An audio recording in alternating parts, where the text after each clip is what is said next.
This episode is brought to you by Nespresso and Samra Origins by the Weekend Coffee Collection. Introducing Samra Origins. My collaboration with Nespresso is a connection to my roots, to my mother, Samra. Coffee that hits the right notes. It transports you. Crafted with unique notes and bold, soaring flavors. Experience a taste that moves you. Nespresso and Samra Origins. Discover more at Nespresso.com. The following is a Red Apple Podcast Network presentation. They say this is a big rich town. I just come from the poet's part. Bright light, city life, I gotta make it. Welcome to Dominic Carter's podcast. This is Dominic Carter's City Hall. Now, here's Dominic Carter. Red Apple Podcast, Talk Radio 77 WABC. You can listen to me, Dominic Carter, Sunday nights 11 p.m. to 1 a.m., weeknights midnight to 1 a.m. Roger Stone is a longtime advisor to President Donald Trump, and Stone has a lot on his mind. This is my podcast. Let's go. Roger Stone is a political operative, but he is also someone I have known for quite some time. It is Stone, after all, who introduced me years ago to someone that even back then it was quite clear was on the rise in the world of politics. He would, after all, be elected president of the United States. So, Roger, let me begin this way. How long have you known Mr. Trump? I've known Donald Trump for 45 years. I met him in 1979 when I was sent to New York to organize the campaign of Governor Ronald Reagan, then running for president. He was introduced to me by the infamous Roy Cohn, the Tammany Hall power broker and defense lawyer.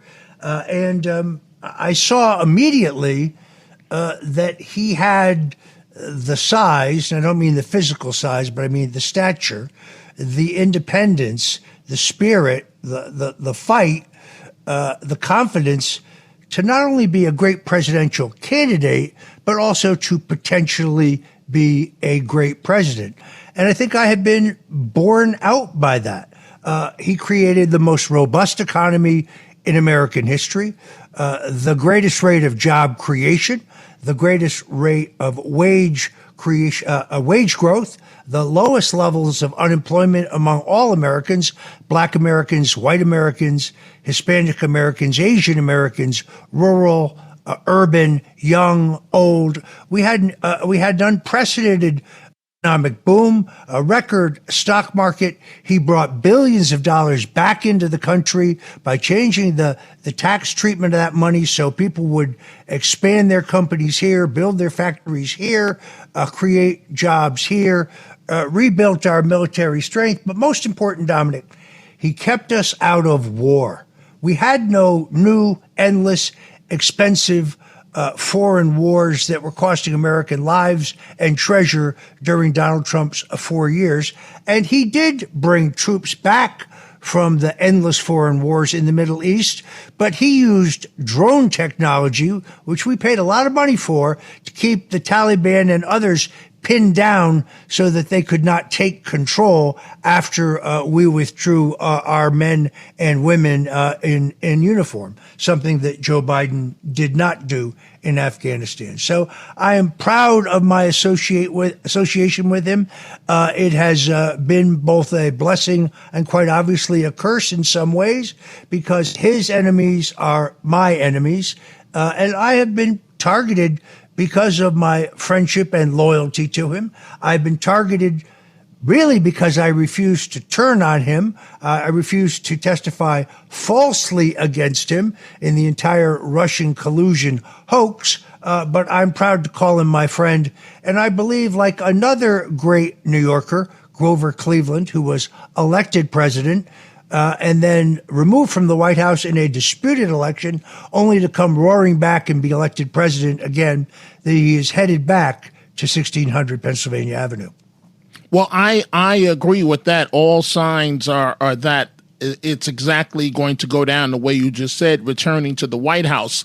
But, is it fair to say, Roger Stone, I'm going to come back to his record in just 1 second, that you just laid out for everybody to understand.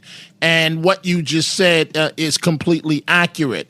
But is it fair to say, in my recollection of the history, you were pushing Mr. Trump to run for president all along? Is that fair to say? I can honestly say that the first person that ever suggested he should run was former President Richard Nixon. They met in George Steinbrenner's box at Yankee Stadium for a game. And Nixon, who I had done some work for as a scheduler and handling political chores in his post-presidential years, also knew that I was close to Trump. And he called me the next day and he said, "Well, I met your man Trump." I said, "What did you think, sir?" "I'm telling you, he's got it. If this guy ever decides to get into politics, he's going to go all the way." And that day, he penned a note to Trump, which the New York Times has published, in which he says, typical Nixon, "I didn't catch it, but Mrs. Nixon saw you on the Mike Douglas show. But she and I agree, if you ever decide to run for public office, you have the potential to go all the way." So I was probably the second person as early as 1988 to urge him to run for president.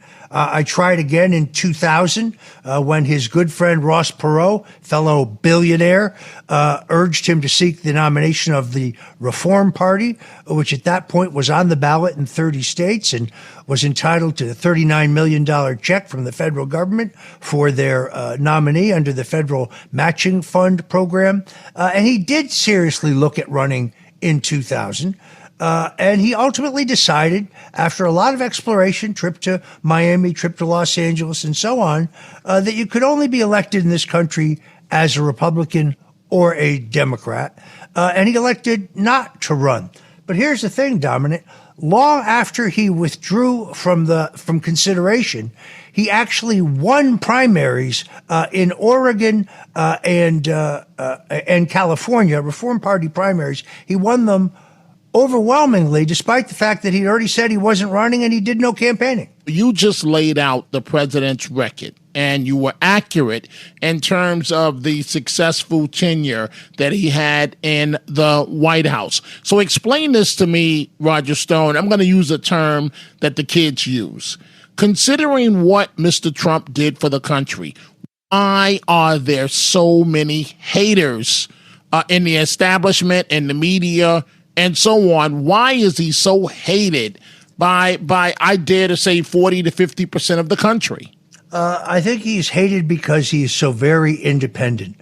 You can't buy Donald Trump. You can't boss Donald Trump. Donald Trump is not a typical politician, Dominic. He's not scripted. He's not handled.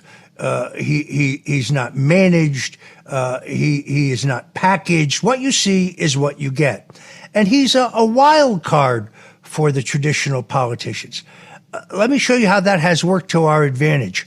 Putin didn't invade Ukraine on Donald Trump's watch because Donald Trump warned him that if he did, to use Trump's words, "I will hit Moscow with everything we have." He said, "Vlad, you'll be laying in bed with your Russian prostitutes and you're going to see the bomb coming through the ceiling." And he wasn't kidding. He said the same thing to Xi about Taiwan. Don't even think about invading Taiwan. Now, as he said to me, look, they didn't know whether I would really do it or not, but they both thought there was a 10% chance I might do it, and therefore they didn't dare move on Ukraine or Taiwan.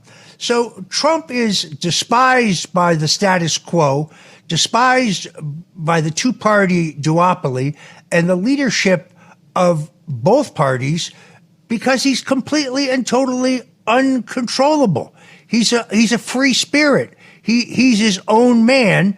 And look, the presidency has been a hardship for him. It has cost him tens of millions, if not billions of dollars off his net worth. It has disrupted his personal life. This guy had the greatest apartment in New York City. He has access to the greatest golf courses in the country, actually around the world. He loves his family, loves his grandchildren. He loves the real estate business.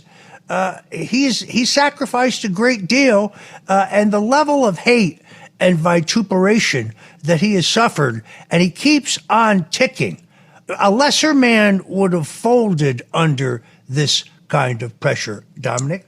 And I think among the most important things he did was criminal justice reform, because the drug laws in this country were weaponized against minorities, black people, and poor people in the 1994 crime bill written by Joe Biden, chairman of the Senate Judiciary Committee, and signed into law by President Bill Clinton. And the war on drugs, as launched by Richard Nixon, which was focused at drug kingpins and drug dealers and drug traffickers, now was weaponized against end line users, meaning if you had no prior criminal record, but you were caught with a small amount of drugs for your personal use, let's say the mother of three, the single mother of three who has a little stash of marijuana in her purse, you should not be facing harsh mandatory penalties which destroy your life. Donald Trump didn't talk about this enough in the last campaign. I think he needed to talk about it more than he did, because it is an epic accomplishment. And the most nauseating part about it is that African-American Democrats in the House who have wanted and talked about reforming our criminal justice laws for decades voted against it just because it was proposed by Donald Trump. Amazing. Simply opposition because of who's putting it forth. Mr. Trump, Roger, has entered a not guilty plea without actually being there present for the Georgia election case, waiving a hearing. Well, look, Dominic, I'm not a lawyer, and I think that there are some ramifications, as I understand it, of speedy trial versus not having a speedy trial. I'm not going to comment on that because I'm not familiar enough with it. But let me say that this entire war of lawfare against him is un-American. Every American has the right to question the irregularities and anomalies in an American election. Every American has the right to go out and try to document voter fraud. Hillary Clinton did it. Hillary Clinton tried to stall the certification of the Electoral College in the U.S. Senate, so with the help of John Podesta. Kamala Harris insisted the 2016 election was stolen. So did Congressman Jamie Raskin, Congressman Jerry Nadler, Democratic National Chairman, later Governor of Virginia, Terry McAuliffe, former DNC Chairman Howard Dean, Maxine Waters, Corrine Brown. All of these people questioned the outcome of an election. None of them were charged with criminality because it's not a criminal offense. This idea that Trump knew he lost but was trying to cling to power, because that is the underlying premise, that requires for you to know what was in Donald Trump's head and in his heart. I can just tell you, he didn't believe that he lost then. He doesn't believe that he fairly lost now. To convict him either in Georgia or in Washington, D.C., based on the crimes he's charged with, you have to prove his state of mind. It doesn't matter how many quote-unquote experts told him that based on their opinion and their research, he lost. What only matters is what he believed and what he thought. Now, I wasn't in touch with the president during that period. I wasn't involved in the effort to delay the certification of the Electoral College. I was not involved in the slightest in the efforts in Georgia. You wouldn't know that if you watch this obsessed lunatic, Ari Melber, on MSNBC, who last week accused me of everything with the exception of the assassination of Abraham Lincoln. But I don't see a crime here. I see the weaponization of our criminal justice system for strictly political reasons. Does anyone think that Donald Trump would be under the gun here in court if he was not leading overwhelmingly in the Republican Party for the Republican nomination, but continuing to lead Joe Biden in the trial heats and nationally, despite the best efforts of the lame jackals in the free media, the fake news media, to suppress the stories about the Biden family corruption while covering every iota, every little scintilla of bad news about the legal moves against Donald Trump. No, this is all politics. I think it is outrageously unfair and un-American. Ryan Reynolds here from Mint Mobile. With the price of just about everything going up, we thought we'd bring our prices down. So to help us, we brought in a reverse auctioneer, which is apparently a thing. Mint Mobile Unlimited Premium Wireless. How to get 30, 30, bit to get 30, bit to get 20, 20, 20, bit to get 20, 20, bit to get 15, 15, 15, 15, just $15 a month? Sold! Give it a try at mintmobile.com/switch. Upfront payment of $45 for 3-month plan, equivalent to $15 per month required. New customer offer for first 3 months only. Speed slow after 35 gigabytes if network's busy. Taxes and fees extra. See mintmobile.com. It's the Smucker's Uncrustables podcast with your host, Uncrustables. Okay, today's guest is rough around the edges. Please welcome Crust. Thanks for having me. Today's topic, he's round with soft, pillowy bread. Hey. Filled with delicious PB&J. Are you talking about yourself? And you can take him anywhere. Why'd you invite? And we are out of time. Are you really cutting me off? Uncrustables are the best part of the sandwich. Sorry, Crust. Hey, Fidelity. What's it cost to invest with the Fidelity app? Start with as little as $1 with no account fees or trade commissions on U.S. stocks and ETFs. That's music to my ears. I can only talk. Investing involves risk, including risk of loss. Zero account fees apply to retail brokerage accounts only. Sell order assessment fee not included. A limited number of ETFs are subject to a transaction-based service fee of $100. See full list at fidelity.com/commissions. Fidelity Brokerage Services, LLC, member NYSE SIPC. This episode is brought to you by GM Genuine Parts and AC Delco. Get the most out of your vehicle with GM Genuine Parts and AC Delco original equipment. The only parts designed, engineered, tested, and backed by General Motors. You can find your perfect fit for most makes and models and choose from 3 tiers of parts, including GM OE or gold and silver aftermarket parts. Visit gmparts.com for more information. So, Roger, explain this to me. The mugshot of former President Trump, which is disgusting for an American president to have to endure something like that. But it would perhaps destroy any other campaign, but not Trump's. Why is that?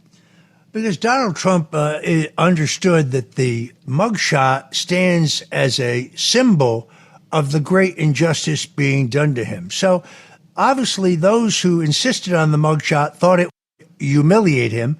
Rather than humiliate him, he has worn it as a badge of pride. And the American people, I think, are shocked to see any American president treated this way. Since posting that mugshot and his arraignment in Georgia, his campaign has raked in $20 million. $7 million of that in the first 24 hours, by the way. And the campaign is selling T-shirts and coffee mugs and banners and flags with that image on it. By the way, if you don't have permission to use the image and you sell merch using the image, his campaign will come after you legally. So he has, I think, showing that he is a showman, showing an incredible instinct for the public and having his finger on the pulse of the public. He used that mugshot to turbocharge his campaign. You know, Dominic, it's a funny thing. I was banned on Twitter in 2017. Twitter never really told me why I was banned. I think it was because I hurt Jake Tapper's feelings in a tweet. And then I was reinstated less than a year ago. And when I was banned, I had 980,000 followers. And when I came back, I had 25,000 followers. But among those was Dominic Carter. And when I went to the direct message part of Twitter, now known as X, I found the message from you when you were at New York One asking to get an interview with Donald Trump, which you got. Donald Trump was always a big fan of yours back in that day. I think if he lived in New York, he'd be a fan of you yet today.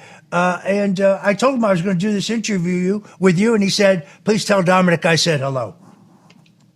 Well, thank you for that, Roger. I have always thought, and, I've come under criticism for supporting Trump as an African-American, but you exposed me to him many years ago. Mr. Trump has always been a straight-up guy. My involvement with him. To say he is a racist is ridiculous. He does a lot to help all Americans. The guy has a heart of gold. I mean, in terms of helping others. And I'm calling it the way that I see it. And I really think, and you know what, one of the things that's out there, Roger, the community hates Trump. You and I both know that the rappers, prior to the media demonizing Trump, the rappers, all these major rappers that are making millions and billions, they were in love with Donald Trump. Am I saying something that's not true? And they had personal contact and relationships with him. Am I stating anything that's not true? Look, put it this way. Nobody said he was a racist when he was contributing thousands of dollars to Jesse Jackson's Rainbow Coalition. Nobody said he was a racist when he was contributing to the Reverend Al Sharpton's National Action Network. Nobody said he was a racist when he was championing Mike Tyson against false claims of sexual assault. That is correct. So there's no question that a lot of rappers identified with the Trump lifestyle. The model girlfriends prior to his very happy marriage to an extraordinary woman who I've known since 1998, Melania Trump, one of the most gracious, kindest, most cultured people you will ever meet, but someone who doesn't love the spotlight, who shields her family from the spotlight. She, too, has been put through living hell by his critics. But this is an absurdity. Donald Trump has many, many African-American friends, and I think things are changing in that community because African-Americans who have been abused by the system, because under Joe Biden's law, the mandatory penalties if you're caught with rock cocaine are much harsher than if you're caught with powdered cocaine. Who is that aimed at, Dominic? So I think some people in the community can identify with the unfairness of this legal persecution of Donald Trump. The judge in the Georgia case, a state case, has agreed, as it relates to Mr. Trump, to let the trial be televised and live streamed. But I worry, Roger Stone, if this will be a public execution. With the live cameras there, as you well know, lawyers and prosecutors will posture playing to the cameras. Do you have any concern about the trial being televised live, the state trial in Georgia? I think it's the Washington Post who has the slogan, "Democracy dies in darkness." Yet in both the Florida Documents case and in the Washington, D.C. January 6th case, the government has moved very aggressively to seal all the documents from the public. So Donald Trump is ultimately charged in Florida regarding his handling of documents, but we won't tell you what documents those are or what they're about. I don't think that's right. I think Trump's lawyers should have challenged the seal, challenged those rulings. I think the more the American people are allowed to see, the better. Yes, you're right. The prosecutors and presumably Trump's defense lawyers will play to the TV cameras. But I think that if this trial is going to be the fiasco that I believe it is going to be, it is better for the American people to see everything. And Donald Trump, who had a hit television show which played a major role in his ascendancy as a national figure and as a presidential candidate, he understands the power of television. How do we get 4 trials? 1 in New York, 2 by the feds, 1 in Georgia. I mean, how convenient. Even if you beat the federal trials, all the establishment needs is 1 conviction in state court, and then you can't pardon yourself. Let's say there is 1 conviction in state court and Trump is elected again. All signs are leading to that, right, in terms of him being reelected. How does that play out if he has the conviction in state court and he's the president of the United States? Well, again, Dominic, I'm not a lawyer. I would hope that the Georgia matter will get removed to federal court because he was president of the United States at the time, and the lawyers tell me that that would be very much appropriate. The New York prosecution is really a joke. It's a business records case, which should be a civil matter to begin with. Alvin Bragg has bumped this up to be a felony. U.S. attorneys in the Southern District, who are certainly not fans of Donald Trump, all examined this case and declined to bring it. It is a political hit job. Of that, there is no doubt. But looking at these poll numbers and understanding the determination and the resolution of Donald Trump, Dominic, this guy could get elected president again from a prison cell. That could actually happen. And then because he's entitled to lifetime Secret Service protection as a former president, I don't know how you could incarcerate him. That would be extraordinarily unwieldy. I don't know how that could possibly work. The unfairness of this, I think, is so transparent to the American people. Roger, let's call it for what it is. You are a genius when it comes to politics. The other day, Trump was talking up Ramaswamy about a possible Trump-Ramaswamy ticket. Something, is it fair to say that might happen in your opinion? Well, I think it's a wide open question. You can't select your vice presidential running mate until you see how the contest for the nomination goes. And Ramaswamy has handled himself extraordinarily well. Now, there are a lot of questions about his background. I'm very impressed with him. His mastery of the issues is very impressive. He defends and argues the America First agenda, particularly on climate change and other issues. Yet he seems to have had an association with the World Economic Forum, which is a globalist organization that opposes American sovereignty. He, without any question, was a George Soros fellow. On the other hand, he really has the chops in terms of his arguments. So I'm going to give him the benefit of the doubt.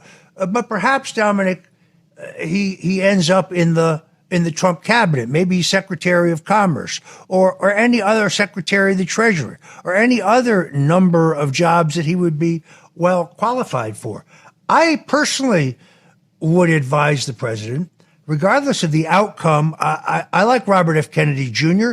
I like the fact that he's the only Democrat out there talking about sealing the border. He's the only Democrat out there who's not an enthusiast for World War III over Ukraine. I like his stand on health freedom. I don't think he's going to be nominated.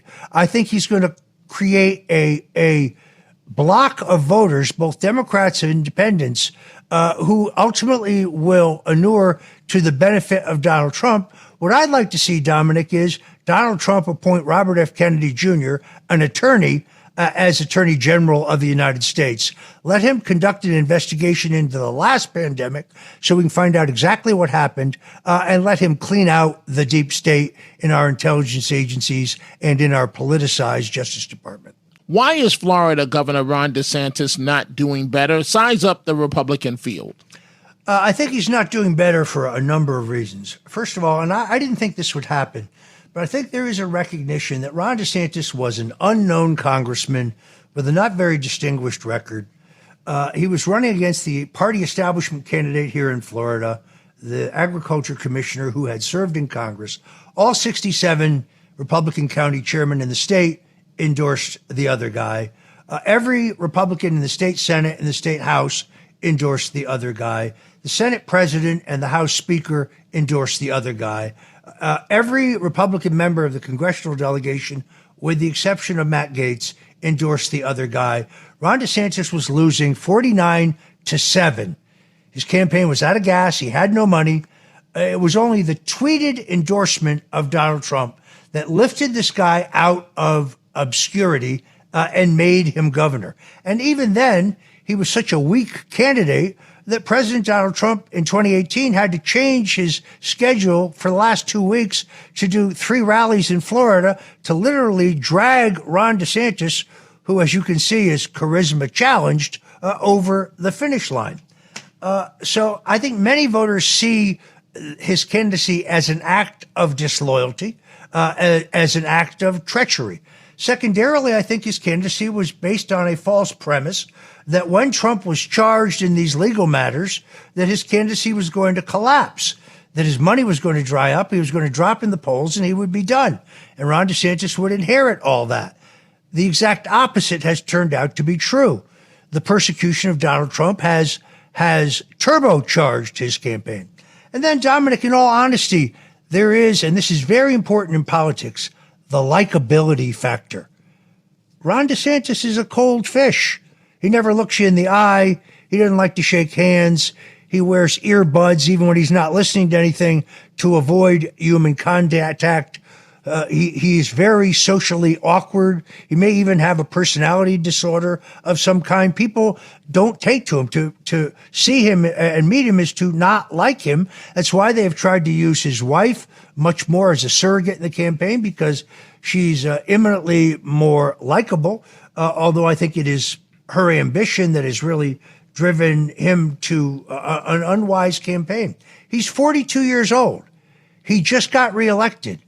We have a hurricane here in Florida this past week that has left a path of devastation, but the state-run insurance company, Citizens Insurance, which is the home insurer of last resort, is insolvent under the leadership of Ron DeSantis.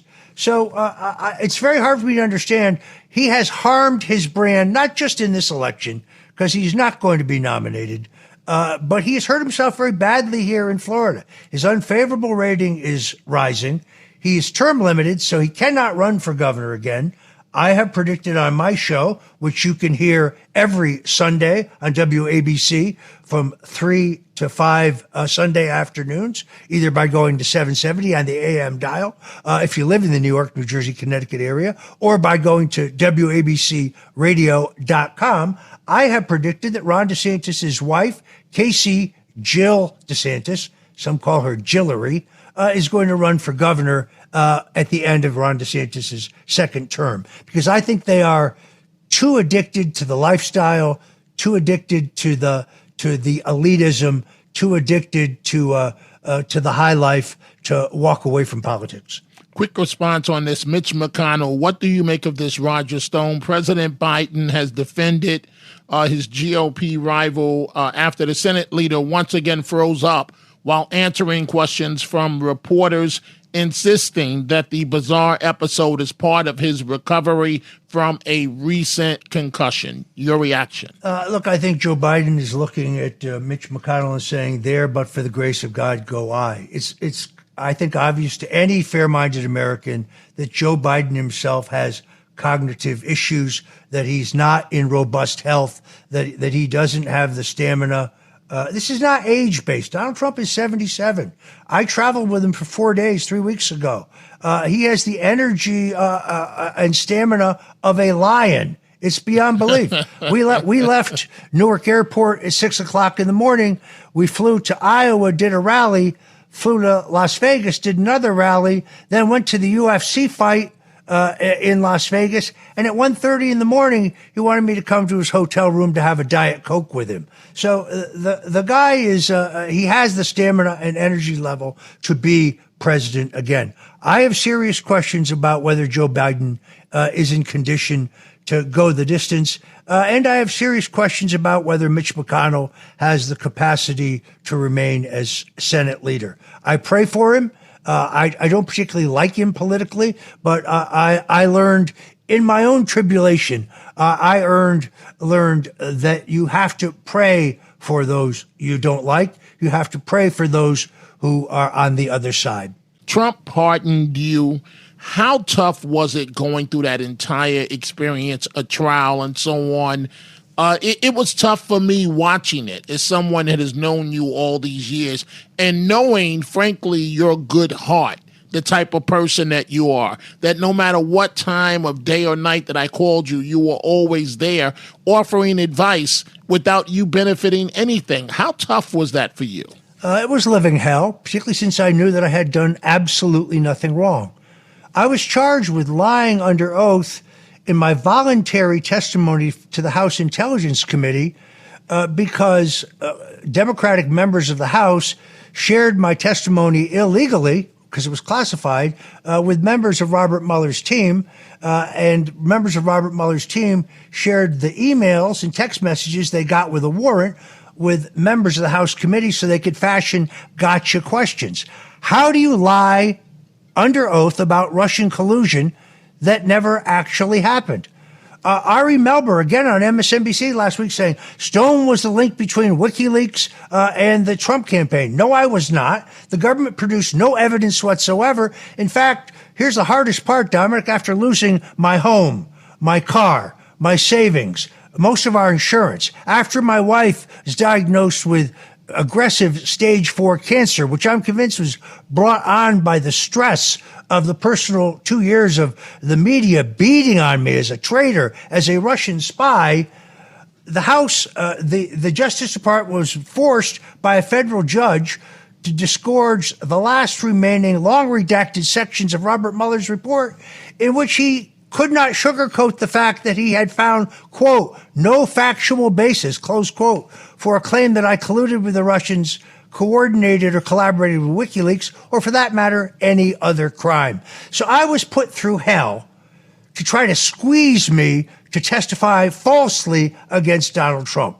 They wanted me to say that some 26 or 29 cell phone calls between me and Trump in 2016 pertained to election interference with the Russians or with WikiLeaks. And it was a lie, and I refused to do it. And I prayed fervently that Donald Trump would see that and that he would, in an election year, have the courage and strength to pardon me. And the good Lord answered my prayers. It was a horrific experience. And now I know exactly, and perhaps General Michael Flynn and I, Paul Manafort, the only ones who can really understand how terrible what Donald Trump and his family are going through right now is. I hear you, Roger Stone. I hear you. And that is all the time we have for this episode. Thank you, folks, for joining us. If you are interested in my remarkable book on my life titled No Mama's Boy, or even the Dominic Carter bobblehead doll, go to my website, all one word, DominicCarterOnline.com, DominicCarterOnline.com. If you order the book at my website rather than Amazon, I can personally sign it for you. You can catch me on 77 WABC weeknights, midnight to 1 a.m. Go check out the Dominic Carter merchandise at the 77 WABC store, from Dominic Carter t-shirts, the hats, and much more. Go to WABCRadiostore.com. Also, follow me on YouTube, where you will see videos from me about the podcast and the radio show, youtube.com/Dominic Carter. We'll see you the next time. Dominic Carter, Red Apple Podcast, Talk Radio 77 WABC. I gotta make it.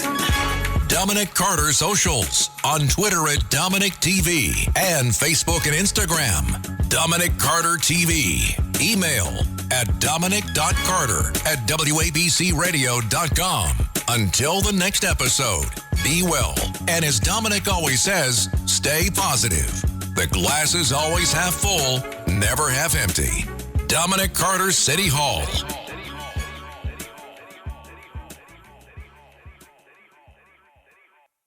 Hi, I'm Richard Karn, and you may have seen me on TV talking about the world's #1 expandable garden hose. Well, the brand new Pocket Hose Copperhead with Pocket Pivot is here, and it's a total game changer. Old-fashioned hoses get kinks and creases at the spigot, but the Copperhead's Pocket Pivot swivels 360 degrees for full water flow and freedom to water with ease all around your home. When you're all done, this rust-proof anti-burst hose shrinks back down to pocket size for effortless handling and tidy storage. Plus, your super light and ultra-durable Pocket Hose Copperhead is backed with a 10-year warranty. What could be better than that? I'll tell you what, an exciting radio-exclusive offer just for you. For a limited time, you can get a free Pocket Pivot and their 10-pattern sprayer with the purchase of any size Copperhead hose. Just text WATER to 64,000. That's WATER to 64,000 for your 2 free gifts with purchase. WATER to 64,000. By texting 64000, you agree to receive recurring automated marketing messages from Pocket Host. Message and data rates may apply. No purchase required. Terms apply. Available at pockethost.com/terms.